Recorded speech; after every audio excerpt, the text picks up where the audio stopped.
Donc nous allons résumer. Je vais essayer d'avancer vite parce que la semaine prochaine, nous aurons un nouveau prédicateur. Amen. Vous ne savez pas qui c'est. Il n'a jamais prêché ici, là. Il vient de loin. C'est tout ce que je peux vous dire. Vous allez être surpris. Donc ça va être cocasse. Ça va être un service abasourdissant. Alléluia. Je me sens déjà tout excité. Donc fait que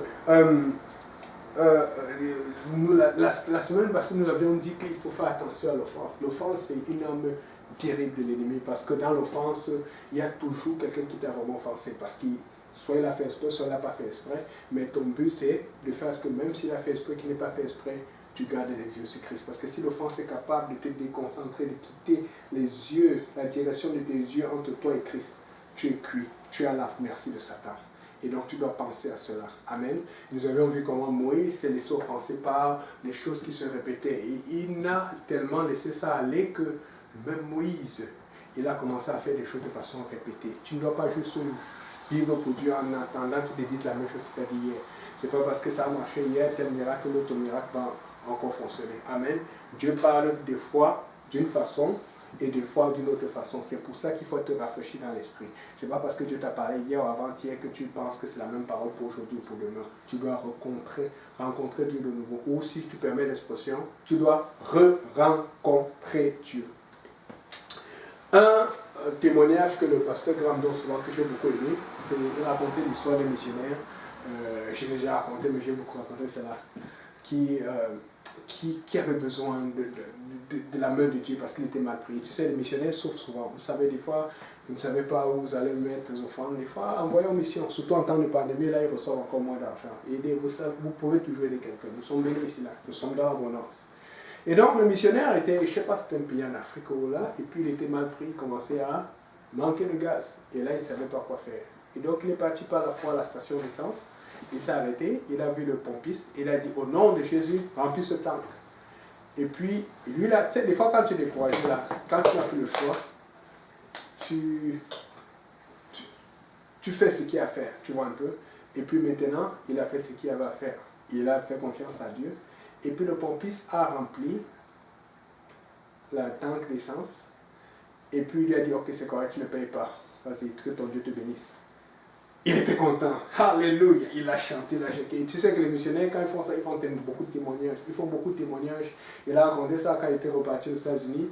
Et un autre missionnaire a entendu ça. Il a pris ça aussi avec foi. Et la même chose lui est arrivée dans un autre contexte.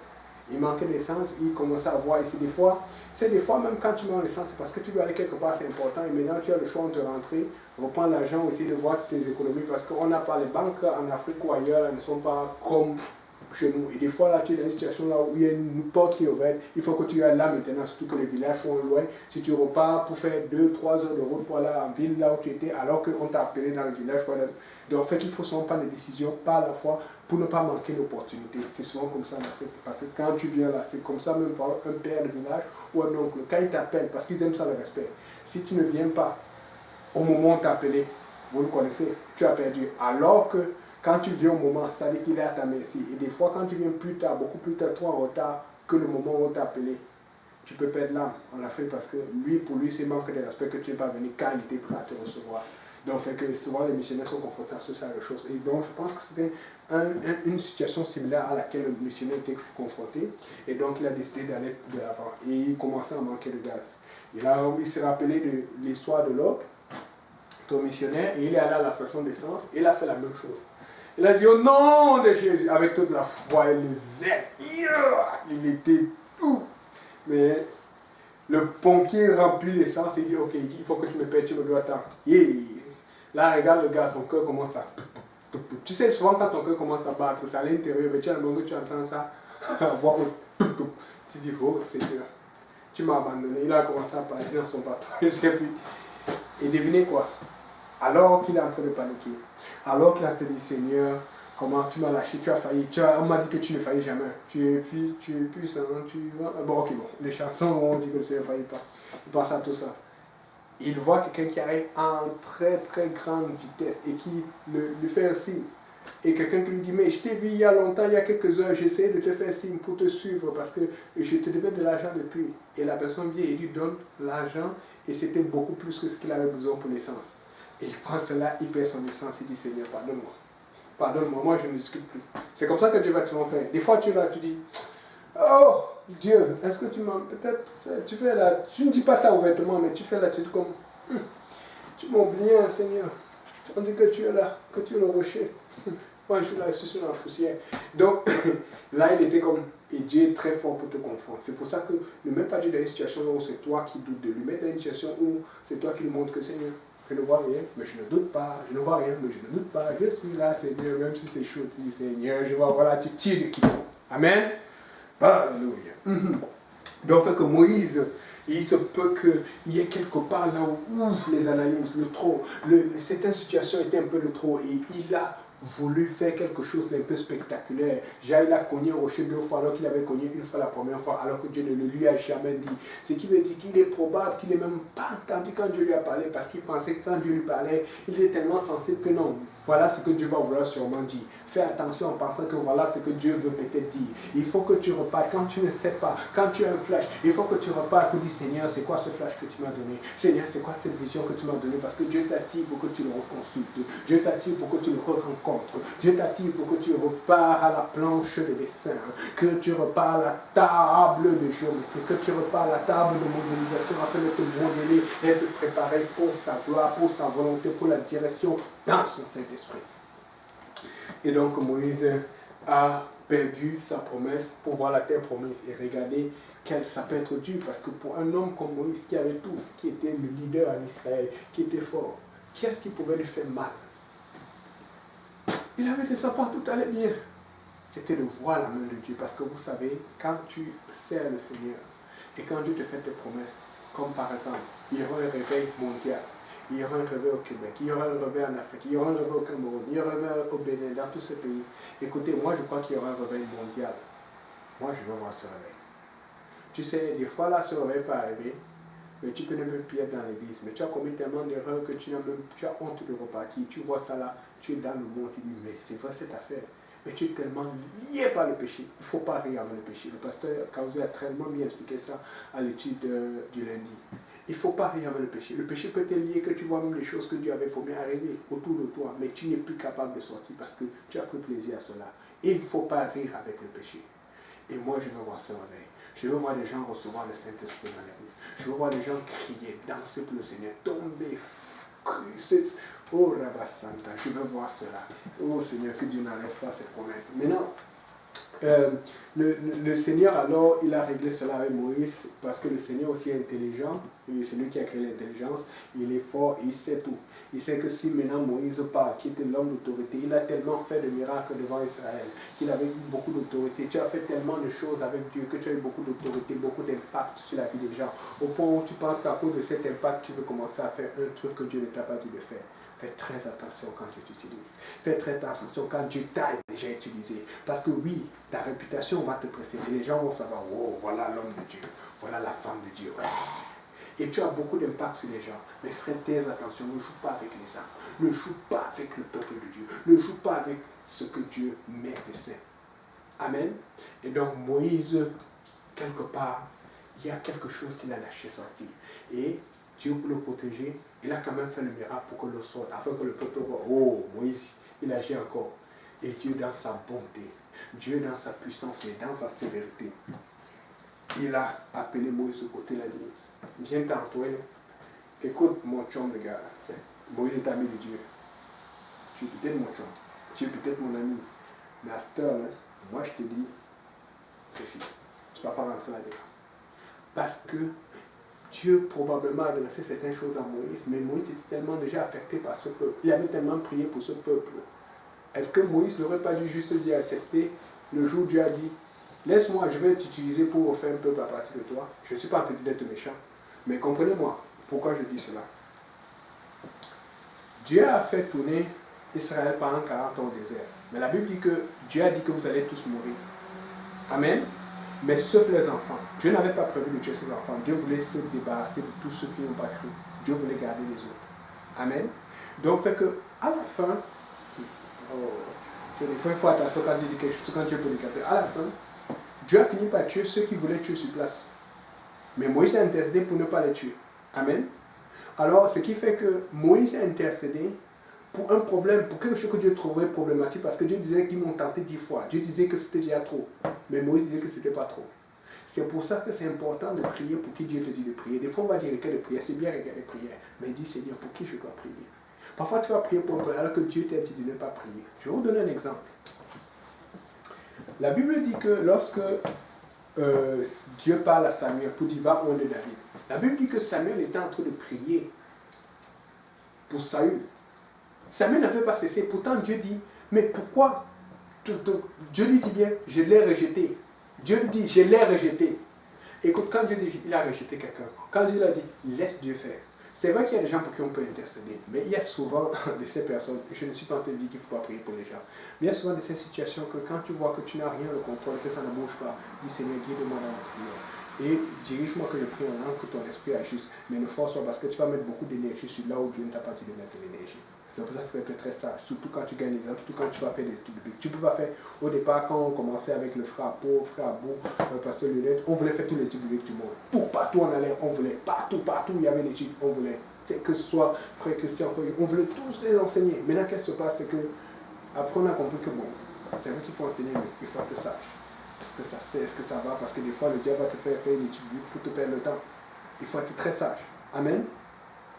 Et donc, là maintenant, Samuel alors, il finit par faire ce que Dieu lui a dit. Et on voit que Samuel avait aussi un problème de perception.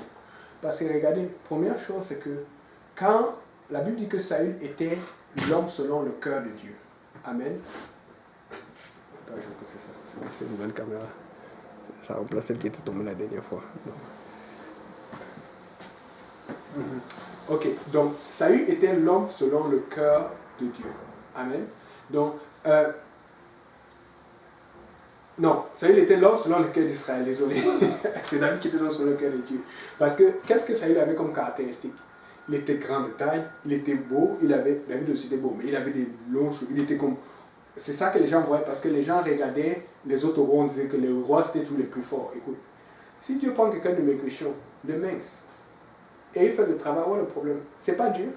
Parce que la gloire revient à Dieu, pas à la personne. Si tu vas à tout prix avoir les muscles, pour dire Seigneur, je veux gagner comme ça, ou je veux me marier comme ça, ou je veux réussir comme ça, pour qu'on voit que... C'est parce que tu veux qu'on voit que c'est toi. Laisse qu'on voit que c'est Dieu.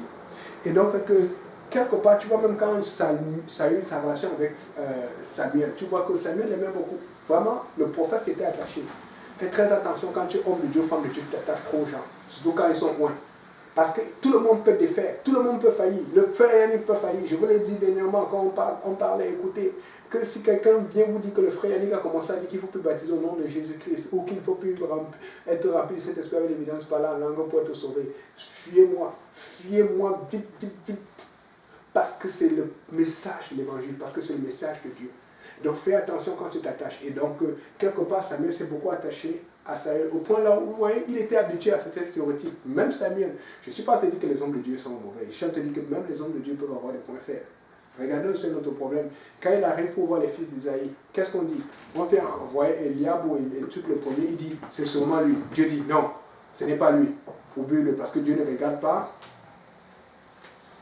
Dieu regarde au cœur. Amen. Et puis certains vont utiliser ça que voilà, sanctification, Dieu regarde au cœur. Ouais, c'est ça, arrêtez ça là. Hein? Quand c'est dans le cœur, ça va finir par sortir éventuellement. Mais l'homme ne voit pas le cœur. L'homme voit l'extérieur. Donc, que si tu dois travailler la sanctification, tu dois travailler certes pour Dieu, pour qu'il voit que ton cœur est en train de changer. Mais tu dois travailler pour aussi être un témoignage. Mais tu ne peux pas être un témoignage à l'intérieur parce que l'homme et la femme ne peuvent pas voir l'intérieur. Tu dois être un témoignage à l'extérieur. Les gens peuvent te voir te persécuter. Les gens peuvent te voir dans ton attroupement, dans ton habillement, dans ton accoutrement, dans ta façon de faire, dans ta façon d'agir. Tout ce qui est humain est extérieur pour le témoignage. Mais tout ce qui est spirituel est intérieur par rapport à Dieu. Amen. Donc, qu'est-ce que je fais une parenthèse. Et donc, tu vois là que Samuel, il avait déjà fait tout. Il avait tout passé. Et puis, comme il savait que Dieu lui avait parlé quand même, il dit, ok, vous n'avez pas d'autre fils. C'est là où on va chercher David. Il était jeune, mais il était beau. Samuel, peut-être, il était comme, oh, ce petit-là, c'est lui que tu as choisi, Dieu. Parce que quand Dieu choisit, tu es comme. Donc, je vais apporter le fait que même l'homme de Dieu n'est pas parfait. Moi, pareil, je ne suis pas parfait. Mais nous devons écouter. Si nous devons écouter, combien de fois vous devez écouter? Si nous devons réécouter, chercher la face de Dieu continuellement, combien de fois tu dois réécouter, rechercher la face de Dieu continuellement? Et quelque part, Moïse, c'est bon d'intercéder pour ceux qui sont perdus. Mais quelque part, Dieu voulait régler un problème qui savait déjà être grave. Et Dieu a dit, il faut que je règle ce problème. Et Moïse a laissé, il dit, non Seigneur, ils vont dire que, oh, ton nom, tu n'étais pas capable. Ça, c'est le sujet à débat. On pourra discuter de ça éventuellement pour savoir que est-ce qu'il aurait dû intercéder ou ne pas intercéder. Amen. On a vu que l'intercession, par exemple, d'Abraham, on a parlé beaucoup de ça la semaine passée, hier, a servi pour protéger l'autre. Amen. Mais toujours est-il que ce sont ces mêmes personnes pour qui Moïse a intercédé. Ce sont ces mêmes personnes pour qui Moïse a intercédé qui ont poussé Moïse à bout. Au point où Moïse est venu couper, cogner la terre 2 fois. Qu'est-ce qui te dit que Dieu n'avait pas vu cela? Cogner le rocher 2 fois. Amen. Je me rappelle, je pensais à quelqu'un dernièrement, ces derniers jours, pour dire, écoute, il y a telle personne qui a un problème. Son problème, ça fait longtemps que ça devient compliqué. Prie pour la personne, tu laisses. Arrête de conseiller. Parce que des fois, tu vas conseiller, mais le problème va te suivre après. Il y a des gens que si la personne, tu l'envoies au pasteur, elle ne veut pas partir. Et tu l'envoies à l'homme de Dieu, quelqu'un de mature spirituellement, elle ne veut pas partir, mais toujours en train de voir. Tu dis, tu sais quoi? Je vais prier pour toi, mais essayons de voir ce que Dieu va dire. Mais toi, tu fuis. Parce qu'il y a des gens qui ne veulent pas l'autorité, qui fuient l'autorité. Amen. Il dit, moi, mais je vais prier. Tu sais intercéder pour régler un problème. Tu sais intercéder. Les gens savent, les gens sont très forts pour dire, je vais prier. Je sais que Dieu va me parler. Tu sais ce que c'est que l'intercession? Et donc, maintenant, on voit donc que, quelque part, Moïse s'est fait avoir parce que tu peux voir qu'il a la douleur, tu peux voir qu'il supplie Dieu, tu peux voir qu'il est en train de négocier, Seigneur, tu ne peux pas me laisser ne pas voir ça, tu ne peux pas me laisser ne pas avoir cette terre de miel et tout. Mais Dieu dit non, nada. Écoute, ça me réveille beaucoup. Si Dieu a dit non à Moïse, pour lequel il y a un témoignage dans la Bible qu'on dit que l'homme le plus patient de la terre, l'homme le plus calme, quelqu'un que la gloire de Dieu brillait sur son visage. Et moi si, il peut me dire non aussi. Je vais apporter quelque chose à quelqu'un, c'est que si tu attends quelque chose de Dieu, fais très attention. Parce que nous avons beaucoup de gens à l'église. Dieu les garde à l'église parce que Dieu veut les sauver. Mais Dieu les garde à l'église, mais il n'est pas content. Il ne faut pas juste être à l'église et tu penses que tu es privilégié parce que tu es à l'église. Il faut être à l'église et au-delà d'être sauvé, tu rends content ton Dieu. Parce que Dieu veut que tu évangélises. Dieu veut que tu travailles. Il faut être en activité dans la maison du Seigneur. Ça, c'est quelque chose qui réveille l'Esprit de Dieu parce que ça fait travailler l'Esprit de Dieu, ça fait travailler les anges. Si tes anges sont en train de s'ennuyer, si tes anges sont en train de rester là brebis, toujours en train de t'attendre, ou toujours en train d'agir parce que quelqu'un a prié pour toi, pour te sortir du mal, éventuellement il y aura un problème. Peut-être tu vas t'accrocher au salut pour arriver au ciel, mais tu ne vas pas sauver ta famille, tu ne vas pas sauver tes proches, tu ne vas pas être productif dans le royaume du Seigneur. Il faut que tu réveilles. Comme on dit à Bokéboa, réveille, allume. Mais voyons donc. Donc, nous allons donc voir que donc, quand Moïse est pas rejeté, on dit, est exclu de la promesse. Vous savez, Moïse avait fait tellement qu'il a quand même été exclu de la promesse. Je donne un autre exemple. Élie, il a fait tellement. Dieu veut montrer à Élie comment il a beaucoup fait. Et pour montrer comment il a beaucoup fait, malgré que Élie ne voulait plus rien faire. Il dit, Seigneur, j'ai travaillé pour toi, je t'ai fait de tout. Après Dieu dit, Élie, que fais-tu là? Bouge, va travailler. Oh Seigneur, j'ai fait ça, j'ai fait ça, j'ai fait ça. Après Élie, Dieu dit, bon, comme tu penses que tu as beaucoup fait, regarde, il y a 7000 prophètes qui n'ont pas touché le pied devant Baal. Donc, ça me fait comprendre, quand j'ai lu souvent ça, et quand je me dis, j'ai compris que non. Peut-être qu'on dit que le frère Yannick est zélé, mais s'il commence à trop montrer que je suis zélé, que Dieu a besoin de moi, il va me montrer des gens en Afrique ou ailleurs, ou aux États-Unis, ailleurs, qui sont plus zélés que moi. J'ai dit, Seigneur, pardon, ne me montre pas, fais-moi travailler. Je vais travailler, Seigneur. Fais attention quand tu commences à prendre ta position comme une position d'avantage dans la présence de Dieu. Parce que c'est Dieu qui te transforme, c'est Dieu qui te fait, c'est Dieu qui te bénit, c'est Dieu qui te fortifie. Et donc, Moïse, quand il part, parce que je veux vraiment apporter un point, parce que Dieu avait un plan pour Moïse. Et à cause de cette erreur de Moïse, regardez l'impact. La Bible dit que quand Josué est mort, il n'y avait plus rien, c'est devenu le dégât d'Israël. Vous savez pourquoi? Parce que Dieu avait prévu que Moïse allait rester un peu plus longtemps, jusqu'à être dans la terre promise. Puisque après, dans la terre, vous allez dire que je suis en train de spéculer, oui, laissez-moi spéculer, on va essayer d'imaginer. Imaginez que Moïse ne soit pas mort avant d'entrer dans la terre promise. Devinez qui allait dominer, qui allait commander dans la terre promise. Tu penses que Dieu va faire entrer Moïse pour dire qu'on est élu un roi? Puisque c'est quand ils sont arrivés dans la terre promise qu'ils ont commencé à mettre des juges. Et c'est Dieu qui a permis. Mais qui allait être le vrai juge? Ça allait être Moïse. C'est lui qui allait faire les lois. Et Dieu allait laisser plus de temps à Moïse de préparer Josué et de préparer la relève. À cause du fait que Moïse est parti tôt. Moïse a affecté beaucoup le plan du Seigneur. Parce que Dieu avait confiance en lui. Dieu a confiance en toi. Mais ne touche pas à ce que tu sais qu'il ne faut pas toucher. Ce n'est pas parce que tu sais que Dieu va te sauver, parce que tu ne peux pas faire ce que tu veux dans l'église. Je veux parler à quelqu'un. Oui, tu es dans l'église. Oui, tu es sauvé. Oui, tu as une relation avec Dieu. Mais tu ne peux pas faire ce que tu veux. Tu ne peux pas. Ça ne marche pas comme ça avec Dieu. Parce que justement, parce que tu fais ce que tu veux. Et parce que Dieu voit que tu fais ce que tu veux. Et le diable le sait. Et le diable va être là pour essayer de moquer Dieu. Dieu va devoir agir parce qu'il est sévère, il est juste et il est bon. Il veut te sauver. Mais il va agir de façon qu'il ne te perde pas. Mais tu ne vas pas avoir ce que tu veux. Amen. Je parle à quelqu'un. Bon. Maintenant, on voit donc que par la suite, il n'y a pas vraiment de leader. On dit que les Israélites, les Juifs, chacun faisait comme il veut. Il n'y avait vraiment pas de leader. Et c'est comme ça que le diable a ramassé. Ils sont tombés dans le péché. Il y a un juge qui s'élève. Après, le peuple tombe. Après, d'autres se lèvent. D'autres tombent. C'était toujours des sinusoïdes. Co-sinusoïdes, si on peut dire. C'était va-et-vient. C'était jamais stable. Parce que Dieu avait prévu un plan. Mais même l'homme de Dieu, même la personne de Dieu que Dieu avait choisie, a failli. Abraham aussi a failli. Noé a failli. Tous les hommes de Dieu ont failli. Dieu est en train de montrer. Je vous promets, je vous le dis. Tous les jours de ma vie, je remercie le Seigneur d'avoir fait ce que je connais, ce qui s'est passé avec Saül. Avec Salomon, au niveau des richesses, au niveau du pouvoir, de la possession, au niveau des femmes, des concubines et tout. Tous les jours du Seigneur, je remercie le Seigneur d'avoir fait parce que c'est une grâce que Dieu a mis l'histoire de David par rapport à Bathsheba, l'histoire de David par rapport au recensement, par rapport pour montrer quand tu n'as pas obéi à Dieu, quand tu n'as pas fait confiance à Dieu. Parce que s'il n'y avait pas ces histoires, s'il n'y avait même pas l'histoire de Moïse, c'est pour ça que j'aime beaucoup enseigner là-dessus. Vous savez, quand Dieu t'utilise un pour moi, tu vas dire que bon. Parce que les gens, quand ils t'honorent, surtout là, même tu fais comment, ça lève un peu les épaules, tu dis, ah, je suis homme de Dieu. Tu ne sais même plus, tu te comme les bas commencent à te prendre. Alléluia. Alléluia. Nous en adorant. Mais ces histoires, ça te remet un truc. Tu vois, Paul, il travaille pour Dieu. Il fait la volonté de Dieu. Il fait tout. Mais la Bible dit qu'il est en train de prier parce qu'il avait un problème dans la chair. Une faiblesse. Et Dieu dit que non, ma grâce te suffit. Tu as besoin de ça. Parce que Dieu savait ce que nous avons Paul. Tu ne sais pas ce que Paul aurait fait s'il n'avait pas eu ce problème. Tu ne sais pas quelle situation là où parfois il était découragé. Parce que Paul dit qu'il pleurait. Paul dit que quand Démas l'a abandonné, ou je ne sais pas, il parle d'autre nom là, il dit qu'il a eu mal. Il dit qu'à un moment même, il y a un de ces, j'oublie tous les noms, il y a un des disciples que Dieu n'a pas permis qu'il meure parce que Dieu a eu pitié de moi. Quand Paul parle comme ça là, Paul est en train de montrer que non, que si cette personne, tu peux le relire, tu peux voir les traductions. Paul est en train de dire clairement que si cette personne mourait, là j'étais découragé. C'est pour dire que Dieu voulait vraiment enlever cette personne. Comme Dieu voulait vraiment enlever Israël. Parce que, écoute, pourquoi Dieu veut faire que quelqu'un meure? C'est que peut-être Dieu voit que soit c'est son temps de partir, soit il n'est plus utile. Vous voyez où je vais en venir?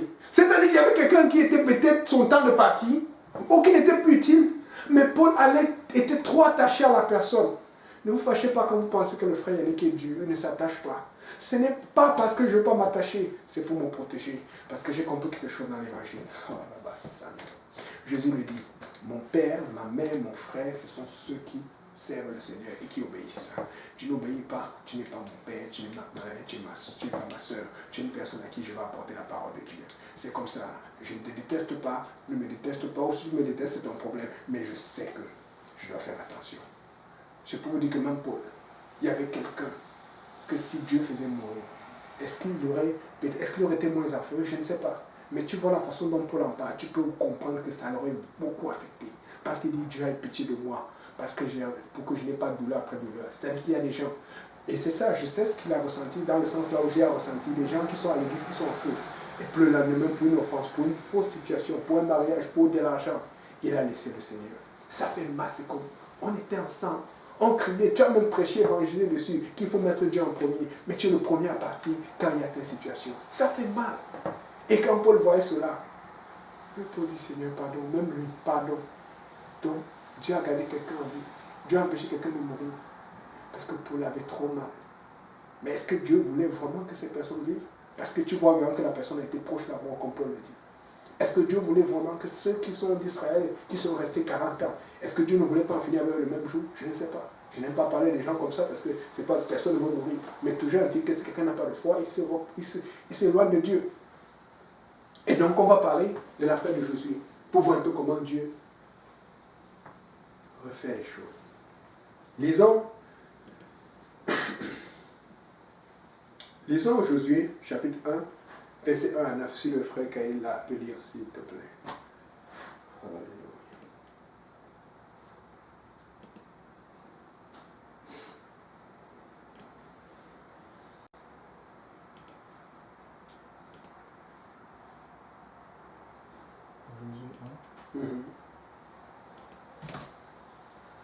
Josué chapitre 1, verset 1 jusqu'à 9. Au nom Astanoué, pour favor. Après la mort de Moïse, serviteur de l'Éternel, l'Éternel dit à Josué, fils de Nun, serviteur de Moïse. Ok. Après la mort de Moïse, de serviteur de l'Éternel. C'est toujours pour moi, je vais être serviteur de l'Éternel. L'Éternel dit à Josué, fils de Nun, serviteur de Moïse. C'est des fois, tu n'aimes pas quand tu appelles serviteur. C'est quand c'est serviteur pour les autres. Tu peux voir ça dans la Bible. La plupart des endroits, je pense que c'est le pasteur Lionel qui a fait sa référence à ça une fois, c'est une prédication.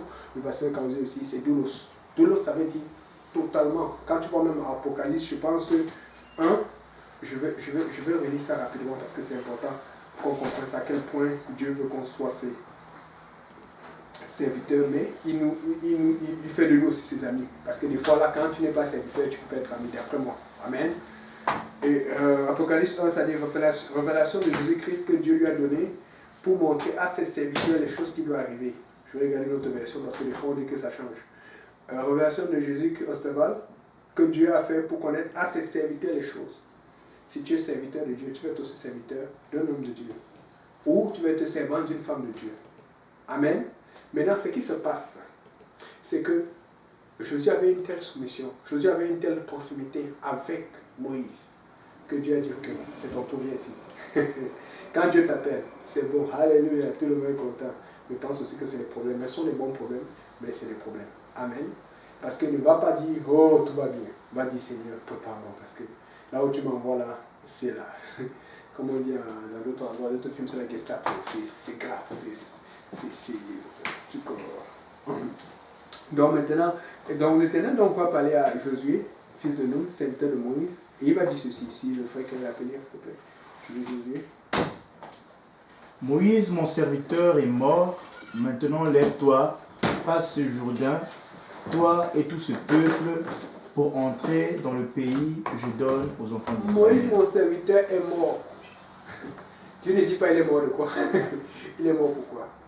Josué a vu, il sait ce qui s'est passé.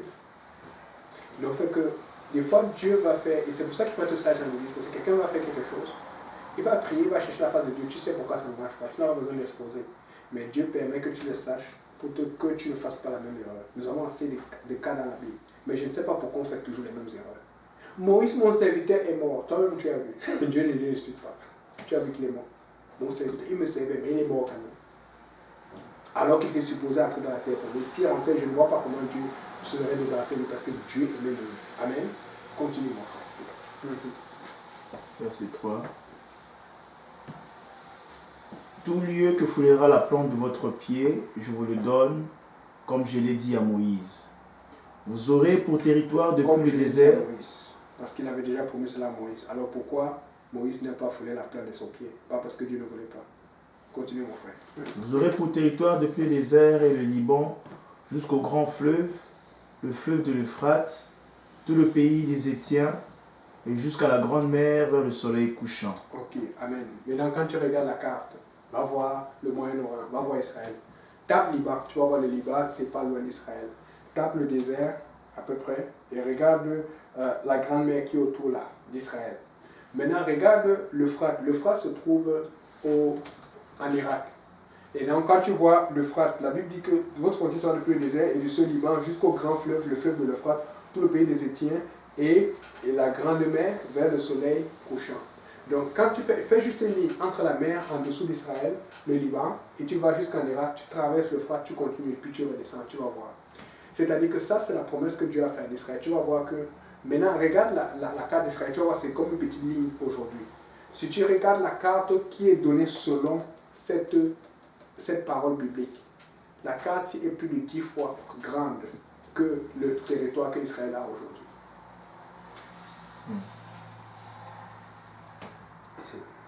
Prenons une pause, comme on dit dans les sobriers là. Dieu, il a pour toi plus que tu le penses. Mais parce que tu ne veux pas te consacrer, tu t'attends à beaucoup peu. Parce que tu veux seulement, oh Seigneur, tu peux seulement me donner ça. Tu veux te suffire de moins. Est-ce que tu sais ce que Dieu imagine pour toi? C'est ce que Dieu veut faire avec toi ou veut faire pour toi. Est-ce que tu sais ce que Dieu veut te donner? Israël était supposé avoir l'Irak, l'Iran, le Koweït, tous ces pays. Bizarrement, devinez quoi? Ce sont les pays là où il y a le plus de pétrole. Tout, l'Arabie Saoudite, tous les pays autour d'Israël étaient promis à Israël selon la parole de Dieu. Mais hélas, Israël n'a pas cru. Israël n'a pas eu foi en Dieu. C'est pour ça que j'ai commencé avec ce verset. Des myriades, des milliers, des milliers. Apocalypse 5, verset 11 à 12. Ce qui veut dire qu'on parle de 1 million minimum plus 100 millions qu'on calcule. Quand tu parles d'1 million, 100 millions, ça fait 101 millions minimum d'anges qui sont autour du ciel, sans compter les anges qui sont avec nous pour travailler. Je suis en train de dire à quelqu'un que Dieu veut que ta foi s'élève. Dieu veut que ta confiance en lui s'élève. Si tu as confiance en lui, tu fais grandir ta promesse. Mais le problème, c'est que Dieu a déjà une grosse promesse pour toi. Mais c'est à toi de la saisir, de saisir toute ta promesse. Sinon, tu vas prendre des morceaux, des bouches ou des fruits ou des petites parcelles. Et tu vas te retrouver avec quelque chose de très petit. Chez nous, au Cameroun, on dit mingili, mingili, ça veut dire très très petit. Tu vas te retrouver avec quelque chose de très petit comme Israël. Alors que Dieu a quelque chose de très grand pour toi. Dieu a quelque chose de très grand pour chaque enfant qui le sert. Pour chaque personne qui a confiance en lui. C'est à toi de décider. Qu'est-ce que tu veux de Dieu? Tu peux continuer. Verset 5. Nul ne tiendra devant toi tant que tu vivras. Je serai avec toi comme j'ai été avec Moïse. Je ne te délaisserai point, je ne t'abandonnerai point. Fortifie-toi et prends courage, car c'est toi qui mettras ces peuples en possession du pays que j'ai juré à leur père de leur donner. Fortifie-toi seulement et bon courage en agissant fidèlement selon toute la loi que Moïse, mon serviteur, t'a prescrite. Ne t'en détourne ni à droite ni à gauche afin de réussir dans tout ce que tu entreprendras. Que ce livre de la loi ne s'éloigne point de ta bouche. Médite-le jour et nuit pour agir fidèlement selon tout ce qui est écrit, car c'est alors que tu auras du succès dans tes entreprises, c'est alors que tu réussiras. Ne t'ai-je pas donné cet ordre? Fortifie-toi et prends courage. Ne t'effraie point et ne t'épouvante point, car l'Éternel ton Dieu est avec toi dans tout ce que tu entreprendras. Amen. Donc l'Éternel dit ceci, nul ne subsistera, nul ça veut dire aucun, personne, ninguna, nada, niet. Nul ne subsistera devant toi pendant tous les jours de ta vie. Il n'a pas dit pendant quelques heures, pendant tes moments de jeûne.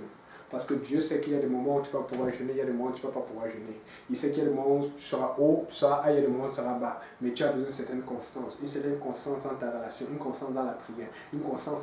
Écoutez, les gens pensent souvent qu'il faut aussi seulement prier. Non, il faut que tu travailles. Il faut que tu ailles travailler, tu sois à l'heure au travail, que tu fasses du bon travail. Il faut aussi que tu sois constant dans tes relations avec les gens, que tu sois gentil. Il faut que tu agisses bien. Il y a les deux. Il faut cette constance. C'est qui fait à ce que Dieu va détruire toutes les choses que le diable amène comme embûche devant toi, afin que nul ne subsiste devant toi. Et il dit, je ne te laisserai point, je t'abandonnerai point. C'est-à-dire que même si tu penses que je ne suis pas là, je suis là. Si tu es en train de servir Dieu avec, en ce moment et que c'est Dieu et que tu te sens attaqué, Dieu dit, il ne te laissera point, il ne t'abandonnera pas. Dieu ne t'a jamais laissé, il ne t'a jamais abandonné, il n'a jamais le plan de te laisser t'abandonner. Il veut que ta foi monte, que ta confiance en lui monte, que ton assurance en lui monte. Il dit, fortifie-toi et prends courage, car c'est toi qui mettras ce peuple en possession du pays que j'ai juré à leur père de leur donner. Fortifie-toi seulement et aie bon courage pour prendre garde à faire selon toute la loi que mon serviteur Moïse t'a prescrit. Ne t'en détourne ni à droite ni à gauche, parce que souvent, sous la pression, sous le compromis, sous les paroles des gens, sous les commentaires des gens, sous les analyses des personnes, on est souvent tenté de dire que bon, Dieu va comprendre, peut-être qu'on peut faire cela, peut-être c'est permis, ou peut-être telle phrase fait ça, telle chose fait ça, moi aussi je peux faire, alors que tu sais à l'intérieur que Dieu te parle depuis longtemps pour dire nada, moi je ne supporte pas ça, moi je ne veux pas ça. Ne te tourne ni à droite ni à gauche, afin que tu prospères dans tout ce que tu apprends à te pendant. Écoute, tu ne te détournes ni à droite ni à gauche, ça va être dur. dur, ça va te prendre de l'effort, mais tu vas prospérer dans ce que tu as entrepris, à condition que tu ne te découvres pas et que tu n'acceptes pas le compromis dans ta marche avec Dieu. Que ce livre de la loi, on parle de la parole de Dieu pour nous, pour eux, c'est dans l'Ancien Testament ou la Torah. Que ce livre de la loi ne s'éloigne point de ta bouche, mais médite-le jour et nuit. Médite cette parole. Lis la Bible. Médite. Et ça veut pas méditer, ça ne veut pas dire seulement lire. Ça veut dire que lire, analyser, comprendre, penser, suggérer une explication, demander à Dieu la bonne explication, échanger avec Dieu. Afin que tu prennes garde à faire tout ce qui est écrit, car c'est alors que tu réussiras dans tes entreprises et c'est alors que tu prospéreras. Ne te laisse pas commander, fortifie-toi et prends courage, ne te vante point et ne t'effraie point. Car l'Éternel, ton Dieu, est avec toi partout où tu iras. Alors Josué a donné cet ordre au peuple. Maintenant, ce qui se passe, c'est que vous remarquez que dans tout, Dieu fait beaucoup de répétitions. Fortifie-toi et prends courage. Il a fait 3 fois. Vous savez pourquoi? Parce que Dieu sait qu'il y a des moments où tu vas traverser les vents et les marées, où tu vas penser qu'il n'est pas là alors qu'il est là. Alors, voici pourquoi un chrétien doit être discipliné. Parce que quand tu sais que Dieu existe, mais tu sens qu'il n'est pas là, qu'est-ce que tu dois faire? Tu dois prier, tu dois gémir, tu dois lire la parole de Dieu. En fait, Dieu veut que tu comprennes que c'est à toi d'aller chercher sa présence. Et c'est pour ça que ta foi doit monter, ton assurance doit monter. Tu dois savoir que Dieu est bon, que Dieu est tout puissant, que rien ne lui est impossible. Mais tu dois te le rappeler. Parce que si tu l'as comme conviction maintenant alors que je prêche, si tu l'as comme conviction alors que le pasteur Serge, le pasteur Kaouzou, un de nos pasteurs ou un de nos frères prêche, ce n'est pas suffisant parce que par la suite, tu vas passer par des chemins tortueux, par des chemins d'hésitation, par des chemins d'attaque, par des chemins de douleur. Mais si tu n'as pas préparé ton corps, ton âme, ton esprit, si tu n'es pas préparé à pouvoir tout le temps te rapprocher du Seigneur, afin que lorsque tu te sens éloigné par toutes ces tribulations, tu sois assez fort ou fort. Donc, c'est notre responsabilité. C'est pour ça qu'il dit fortifie-toi. Fais quelque chose. Rends-toi fort. C'est ça qu'il veut dire fortifie-toi. Rends-toi fort. Quand tu construis une maison, quand on te dit fortifie ta maison, par exemple, tu es proche de la mer et que tu ne veux pas qu'elle soit inondée, comme il y a des inondations chaque été souvent là, tu fais quoi? Tu mets des barrières, tu mets des choses qui sont dues avec des sacs de sable pour que l'eau ne monte pas ou que si ça monte, ça peut résister. Alors, si tu sais comment fortifier une maison, comment tu vas fortifier ta maison qui est le temple du Saint-Esprit? C'est pour ça que la Bible dit ne tenir point l'esprit. Tu as une responsabilité de te fortifier. Dieu le dit 3 fois. Pour que ça aille, pour que tu réussisses, il faut que tu te fortifies. Et par la parole, et par la lecture, et par la méditation, et par la louange, et par l'adoration, et par toutes ces choses. Mais ça va être ta responsabilité, ça va être ta discipline quotidienne et continue. Au nom de Jésus. Ok. Donc on va continuer. Là maintenant, on va finir avec cela parce que je voulais vraiment qu'on voit ça aujourd'hui. On va regarder la prostituée. On va regarder l'ancienne prostituée parce que maintenant elle n'est plus prostituée. Amen, elle est morte dans la présence du Seigneur en changeant de vie. Mais quand Dieu est prostituée, c'est parce que c'est comme ça qu'elle a été connue dans le temps. Donc, on va lire Josué chapitre 2, verset 1 jusqu'à 21. On va donc voir, parce que la première fois ils sont partis, ils n'ont pas cru, excepté Josué, fils de Nun, et Caleb, fils de Jephunneh, mais les autres espions les disent qu'on doit faire mourir après son mort d'une plaie là devant le Seigneur. Et on va voir alors, Josué maintenant va faire une nouvelle envoi, parce que le premier c'est Moïse qui l'avait fait. Et toujours est-il, ok, non, on ne va pas rentrer là-dedans, c'est maintenant. Lisons Josué, chapitre 2, à partir du verset 1. Josué, fils de Nun, fit partir secrètement de Sittim 2 espions en leur disant: Allez, examinez le pays et en particulier Jéricho. Ils partirent et ils arrivèrent dans la maison d'une prostituée qui se nommait Rahab et ils y couchèrent. Verset 2. On dit au roi de Jéricho: Voici des hommes d'entre les enfants d'Israël sont arrivés ici cette nuit pour explorer le pays.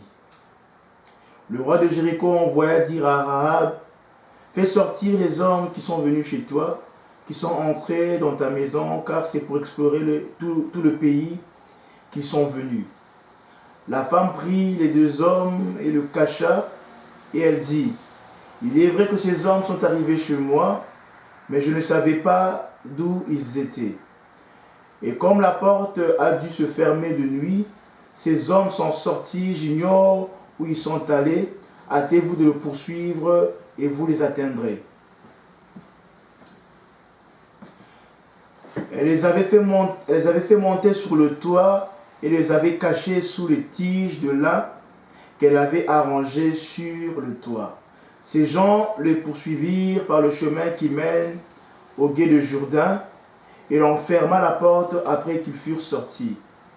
Avant que les espions se couchassent, Rahab monta vers eux sur le toit et leur dit, « L'Éternel, je le sais, vous a donné ce pays. La terreur que vous inspirez nous a saisis et tous les habitants du pays tremblent devant vous. Car nous avons appris comment, à votre sortie d'Égypte, l'Éternel a mis à sec devant vous les eaux de la mer Rouge et comment vous avez traité les 2 rois des Amoréens au-delà du Jourdain, Sihon et Og, que vous avez dévoués par interdit. Nous l'avons appris et nous avons perdu courage et tous nos esprits sont abattus à votre aspect, car c'est l'Éternel, votre Dieu, qui est Dieu en haut dans le ciel et en bas sur la terre. » Amen.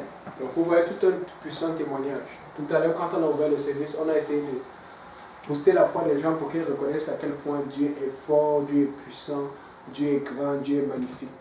Mais là, c'est une pécheresse, une prostituée. Chez nous, les prostituées, on les appelle Inyangé, fille des petits problèmes, qui vient leur dire que votre Dieu, c'est le seul Dieu. Elle ne dit pas avec hésitation, parce qu'elle est pécheresse. Elle dit, nous savons qu'il est le Tout-Puissant. Nous savons qu'il est le vrai. Nous savons qu'il est réel. Mais vous savez quoi? Vous allez voir qu'elle va vouloir le servir. Mais elle ne savait pas comment le faire. Il fallait qu'elle ait un arrangement. Il fallait que quelqu'un lui parle de Dieu. Il y a des gens comme ça au Québec. Il y a des gens comme ça autour de vous partout qui veulent bien servir Dieu, mais qui ne savent pas parce qu'ils sont liés par le péché. Voilà pourquoi la seule chose que le diable va faire, c'est t'empêcher d'avoir le courage de sortir d'évangéliser, t'empêcher d'avoir le courage de sortir de parler à quelqu'un. Parce qu'il y a quelqu'un qui veut vraiment sortir de son péché. Il y en a des gens qui ont soif, c'est la fin des temps. Mais ton travail, c'est de te battre. C'est pour ça que si tu n'arrives pas, mixe-toi un ministère, mixe-toi au pasteur, accompagne un pasteur, une soeur, un frère, pour faire une étude biblique. Fais quelque chose parce qu'il y a quelqu'un qu'on va pouvoir plus atteindre par ton effort. Ne reste pas sans rien faire. Cette femme, elle est en train de donner un témoignage très puissant sur Dieu, le Dieu d'Israël. Elle est en train de raconter des choses que les peuples d'Israël savaient. Mais quand ils sont allés pour regarder, pour explorer le pays, ils ont vu des grappes de raisin. Ils étaient contents. Mais autant qu'ils avaient vu des grappes de raisin, ils avaient déjà détruit Sihon, Bazan, ils ont fait tout ce qu'elle a dit. Donc ils connaissaient l'histoire, mais ils avaient pris ça pour acquis. C'est-à-dire que tu avais Dieu depuis longtemps. Dieu a béni tes finances. Dieu a béni ton mariage. Dieu a béni plusieurs aspects de ta vie. Dieu a fait des choses incroyables dans ta vie depuis longtemps. Il est encore en train de faire maintenant. Mais tu prends seulement tellement ça pour acquis que tu te fais certaines erreurs de Moïse ou de Samuel ou des hommes de Dieu parce que tu commences à prendre des choses pour acquis. Il faut que tu te rafraîchisses dans le Seigneur tout le temps. Et donc, elle est en train de dire ceci. Je vais vous expliquer aussi pourquoi elle a dit cela. C'est une prostituée. La Bible dit qu'elle était à la porte de Jéricho. Et donc, c'est-à-dire quand elle était à la porte, c'est pour avoir les meilleurs clients. Et comme elle est prostituée, elle va voir les grands qui sont riches. Dès qu'elle voit de l'or, elle dit, celui-là, il a beaucoup d'or. Et quand tu rentres dans le quartier, elle va marcher à côté de toi. Excusez-moi, désolé. Elle savait comment faire les clients. Amen. C'était une Niamey. Et donc, comme elle savait comment faire les clients, qu'elle est intelligente, elle avait beaucoup de contacts avec les gens parce que devinez quoi? Les gens du truc là, peut-être qu'ils n'avaient plus d'argent, mais ce sont les gens qui voyagent beaucoup, qui apportent de l'argent. Les vendeurs, ils sont là, ils sont là pour quelque temps, donc ils veulent du plaisir. Et donc, à force d'avoir des contacts, elle était capable de savoir ce qui se passe.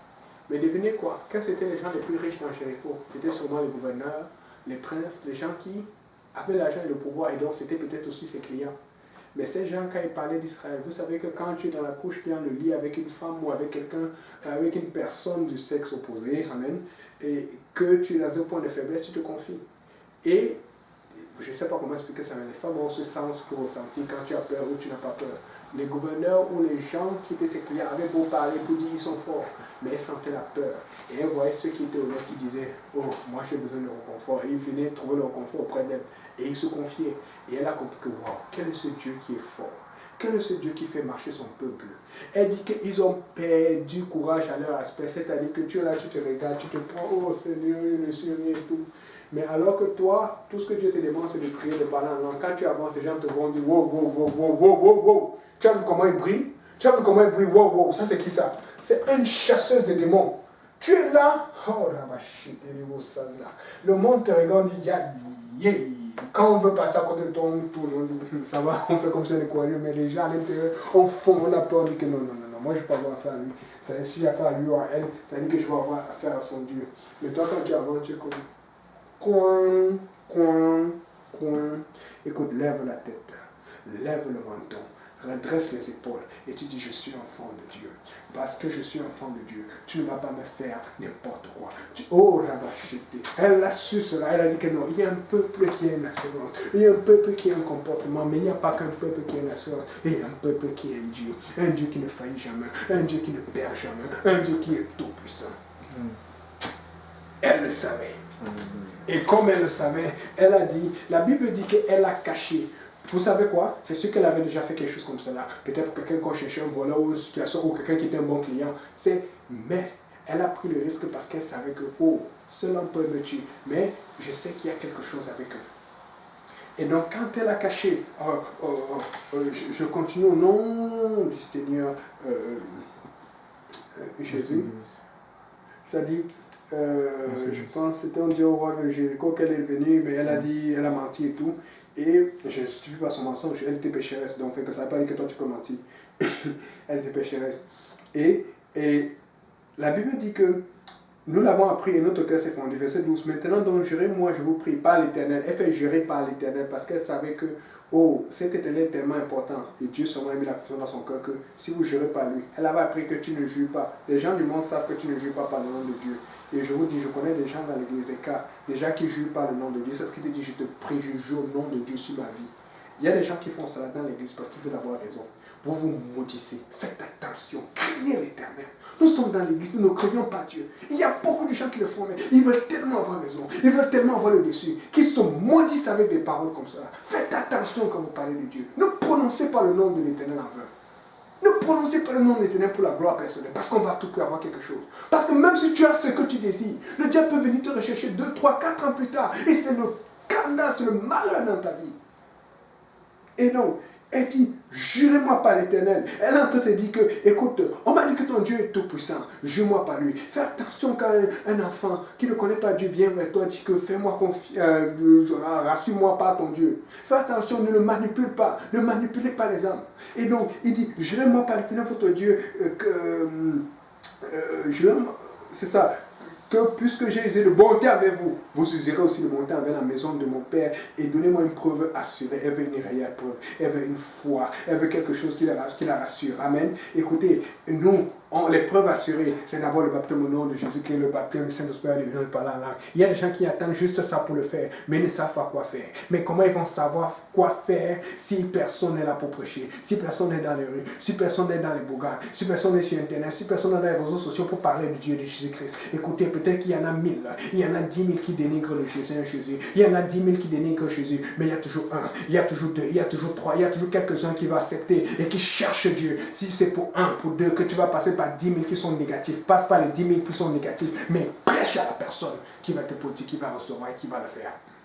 Alléluia. Et donc, donnez-moi un peu assurer que vous laisserez vivre mon père, ma mère, mes frères, mes soeurs et tous ceux qui leur appartiennent et que vous garantirez nos personnes de la mort. Et ces hommes lui répondirent, nous exposerons notre personne pour vous à la mort si vous ne divulguez pas notre entreprise. Et quand l'Éternel nous donnera le pays, nous te traiterons avec beauté et fidélité. Elle les fit donc descendre par une corde par la fenêtre car sa maison était dans le mur du rempart et elle habitait sur le rempart. Sa maison était dans le mur. Elle voyait tout le monde. Elle savait qui rentre, qui sort. Regardez, même vous pouvez voir souvent dans les cas, j'apprends souvent ça dans les cas d'enquête policière. Des fois, les policiers vont aller payer des prostituées pour donner une passe. Des fois, même, ils ne savent pas qui a tué. Mais comme elles sont souvent au courant de ce qui se passe dans le coin, dans les coins surtout chauds là, ils vont dire qu'apparemment, ça dit que c'est elle. Et ça va donner des indices pour souvent trouver maintenant des preuves réelles pour accuser telle personne qui a tué. Des fois, ils vont faire ça. Maintenant, elles savent tout. Elles savent tout. Et donc, et elle a dit, allez vers la montagne de peur que ceux qui vous poursuivent ne vous rencontrent et cachez-vous là 3 jours. Parce qu'elle sait comment ça fonctionne. Elle sait tout. Et puis, jusqu'à ce que ceux qui vous poursuivent soient de retour, après cela vous aurez votre chemin. Or, ces hommes lui avaient dit, voici comment nous serons quittes de ce serment que tu nous as fait faire. Lorsque nous entrerons dans le pays, tu attacheras ce cordon de fil écarlate. Écarlate, c'est-à-dire rouge, d'autres c'est rouge brun, rouge tout, mais à la plupart des Éphesiens, écarlate, c'est rouge vif. C'est que c'est un rouge très très vivant, c'est-à-dire un rouge comme la sangre, comme le sang du Seigneur Jésus, le rouge qui revient, le sang, tu as besoin de sang. Et maintenant, et tu attacheras ce cordon de fil écarlate à la fenêtre par laquelle tu nous seras fait descendre. Et tu réuniras chez toi dans la maison ton père, ta mère, tes frères et la famille de ton père. Si quelqu'un de sort des portes de ta maison, son sang sera sur sa tête et nous serons innocents. C'est-à-dire que tu réunis dans la maison quand Dieu bénit, quand Dieu te fortifie et que tu rentres dans l'église. Il va te faire entrer avec ta famille. Mais si quelqu'un sort de l'église, son sang est sur sa tête. Si tu sors de l'église, son sang est sur ta tête. Quand on te donne le lieu de refuge, tu rentres au lieu de refuge. Le lieu de refuge sur la terre, c'est l'église. Les gens sont en train de critiquer l'église et disent on a besoin de l'église. Toi, tu dis j'ai besoin de l'église. Tu rentres dans l'église, tu sers dans l'église pour que les gens rentrent aussi. Ne reste pas inerte. Tu rentres dans l'église, tu restes dans l'église parce que si tu sors ton sang sur ta tête, Dieu ne répond pas de cela parce que c'est toi-même qui es sorti. Et là, donc, il dit donc, si quelqu'un sort des portes de ta maison, son sang, parce que le cordon était sur sa maison, le cordon n'était pas dans une autre maison. Là où le cordon, le sang de Jésus est, c'est sur l'église. Si quelqu'un sort de ta maison, son sang sera sur ta tête et nous en serons innocents. Mais pour tous ceux qui seront avec toi dans la maison, leur sang sera sur notre tête. Et si l'on met la main sur quelqu'un d'eux, parce qu'ils savaient que personne ne va être touché, parce qu'ils ont confiance à Dieu, ils connaissaient l'Éternel. Dieu n'a pas envoyé n'importe qui. C'est pour ça qu'il en a envoyé 2. Il avait peur d'envoyer 12 ou 10 pour que une partie commence à se plaindre. Alors répondit qu'il en soit comme vous avez dit. Puis elle les envoya et il s'en allait et elle attachait le cordon d'écarlate à la fenêtre. La Bible nous dit bien ici que il a dit, attache cela, lorsque nous entrerons, tu attacheras le cordon. C'est-à-dire que quand nous allons entrer dans le pays, tu vas attacher. C'est-à-dire que, et elle avait dit, faites 3 jours de voyage. C'est-à-dire que c'était au moins à 3 ou 4 jours qu'elle devait attacher. La Bible dit que quand ils sont partis, elle a attaché. Les gens ont peur. Les gens ont peur de montrer au Seigneur, moi voilà comment je m'habille pour l'église, on me critique trop, au travail c'est Dieu, à l'école c'est Dieu. La Bible dit, écoutez, vous savez combien de gens disent pour nous la question que c'est quoi le truc rouge que tu apportes, que tu prêches ce soir là. Elle a compris que ce truc rouge c'était un signe de salut. Elle s'en foutait, elle s'en contrebalançait. Elle a dit, vous avez dit 3 jours, moi j'ai pas besoin d'attendre 3 jours, je vais le mettre sur ma porte maintenant. Parce que même sûrement, vous savez, puisqu'on a vu entrer là-dedans, puisqu'on a vu les esprits entrer là-dedans, donc on devait mettre des gens pour se veiller à la porte pour dire que, regardez un peu, et vous savez comment ils sont méfiants, puisqu'on ne savait pas où ils étaient là, et les gens les ont fait entrer chez elle. On se doutait que, étant la procédure, elle devait savoir comment les cacher. Et donc, fait qu'il y avait des gens qui la surveillaient, et sûrement les gens qui la surveillaient ont vu qu'elle a mis un cordon rouge. Écoute, elle a dit à Dunkerque, je n'ai pas besoin qu'on sache pourquoi j'ai mis et pourquoi je n'ai pas mis. Je vais le mettre. Tu n'as pas besoin d'attendre qu'elle te convainque. Baptise-toi au nom de Jésus. Va remplir du Saint-Esprit. N'attends pas. Va faire ce que Dieu te dit. À obéir au Seigneur Jésus. N'attends pas, ne négocie pas, n'argumente pas. Obéis à Dieu. Et donc maintenant, elle dit, il s'en allait dans le vent à la montagne et demeurait là 3 jours jusqu'à ce que ceux qui les poursuivaient fussent de retour. Et ceux qui les poursuivaient les cherchaient par tous les chemins et ne les trouvèrent point. Les 2 hommes s'en retournant alors, descendit de la montagne, passant le Juda, ils vinrent vers Josué, fils de Nun, il racontait tout ce qu'il avait. Et Josué dit à Josué, certainement l'Éternel a livré le pays entre nos mains, et même tous les habitants du pays ont perdu courage devant nous. Vous savez, j'aimerais que quelqu'un sache que là où tu te trouves, que ce soit au Québec, que ce soit en Afrique, que ce soit en Europe, là où tu te trouves en ce moment, Dieu te donne la victoire. Parce que Dieu dit, tout est que la plante de tes pieds touchera. Je te le donne. Mais le problème, c'est que toi, tu ne crois pas en la victoire que Dieu te donne. Lève-toi et agis. Mais le problème, c'est que quand tu te lèves et agis, il y a une chose que tu ne fais pas que je t'ai dit. Fortifie-toi et prends courage. Nous enseignons tous les jours sur la fortification, sur la prière, sur le langage public, sur la foi, sur le Seigneur, sur la connexion avec Dieu. Fortifie-toi et prends courage et gagne. Parce qu'en ce moment, je te dis, ceux que tu penses être des ennemis, ceux pour qui tu paniques, ceux contre qui tu as peur, ce sont eux qui sont en train de trembler devant toi. Parce que dans le fond, il ne tremble pas devant toi, il tremble devant ton Dieu. Parce que peut-être tu es faillible, mais ton Dieu est infaillible. Peut-être tu es pécheur, mais ton Dieu est parfait. Peut-être tu fais des erreurs, mais ton Dieu ne fait point d'erreur. Il faut que quelqu'un commence à croire en son Dieu. Amen. Alléluia. On va finir ça la prochaine fois qu'on va rentrer dans la journée court, mais pour le moment, on est arrivé là où je voulais que nous arrivions aujourd'hui. Pardonnez-moi pour si je t'ai fait parfait. Que Dieu vous bénisse C'était le frère Yannick. On va adorer. Alléluia.